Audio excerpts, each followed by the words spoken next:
Alright, so I haven't done one of these in a while.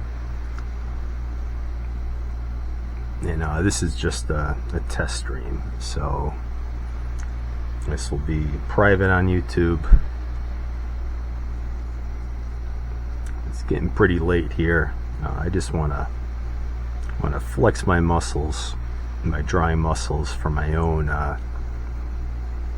own curiosity here. Just make sure I still got it in me. So the only one who's going to be watching this is you, James. Me. Yeah, you, me, same guy.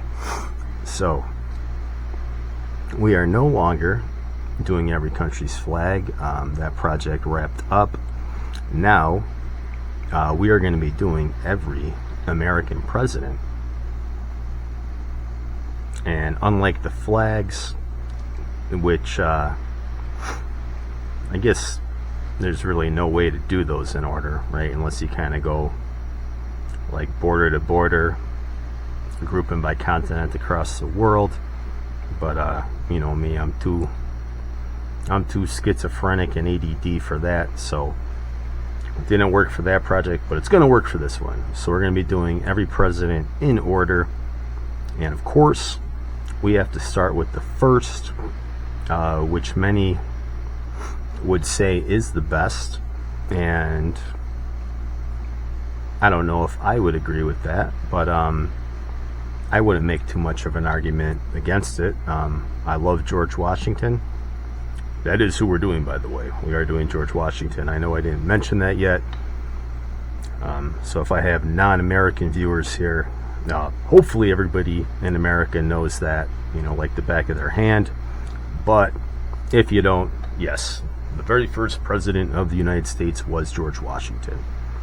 And he is probably the most important American of all time.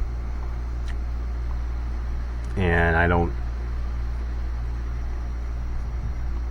think I could really be persuaded of much otherwise.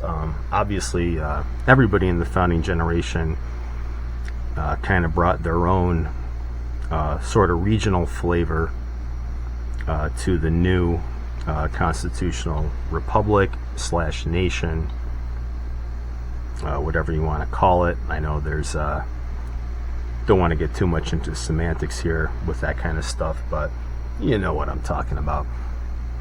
The place called America, right? The United States. But George Washington was primarily a Virginian, right? And that's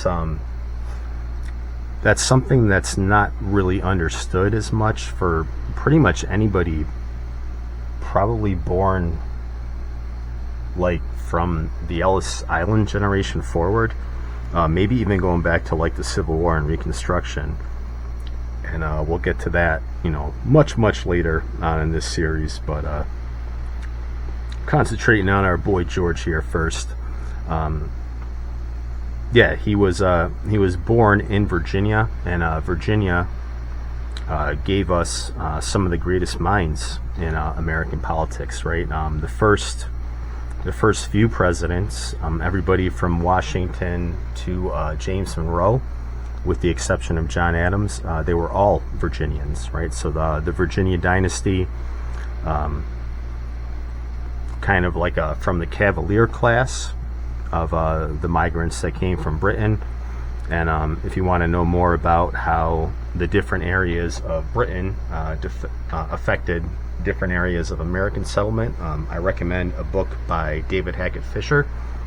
Came out in 1989 called Albion Seed. And it really kind of explains how there's never been, I don't want to say this derogatorily, but there's never really been like an American culture. That doesn't mean I'm not like a proposition nation kind of guy. Like when I'm saying that, I don't mean like America's just an idea. No, the original America was a union of all these regional cultures, right? And those regional cultures predated America.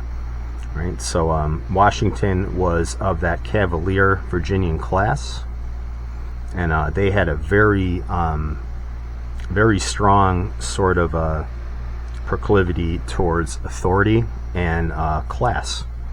Right, so Washington He was always kind of the higher class, high society.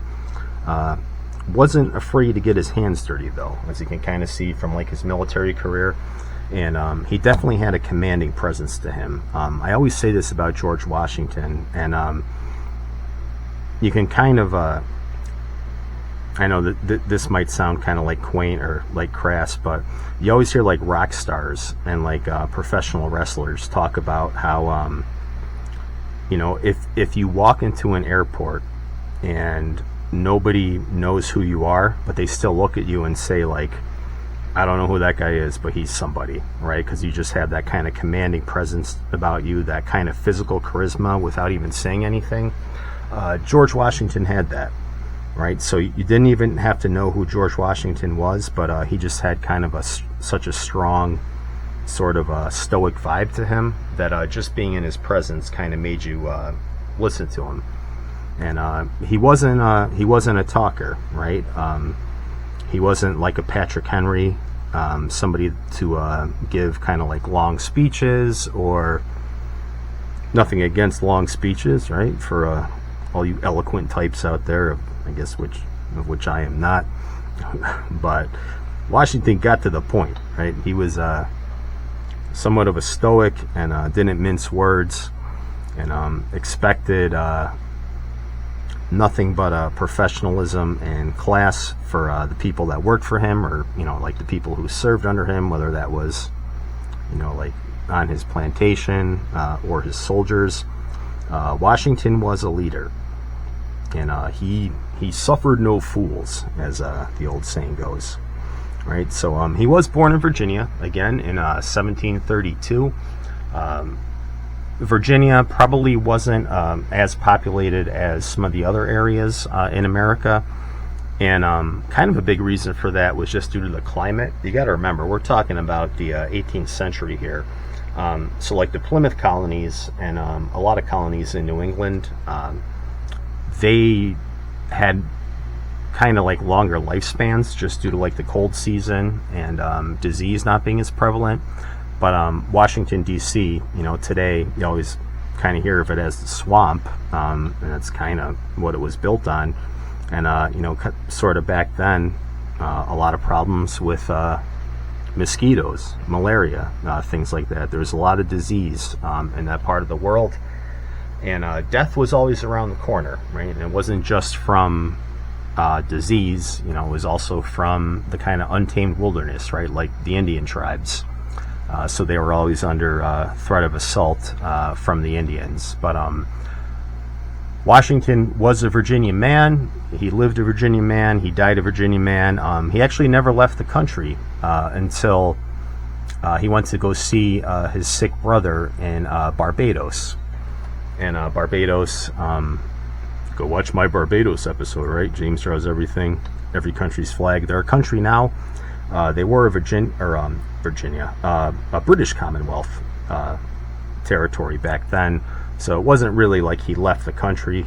He was one British subject, like of Virginia moving to another, and that was the only time he left like the continent.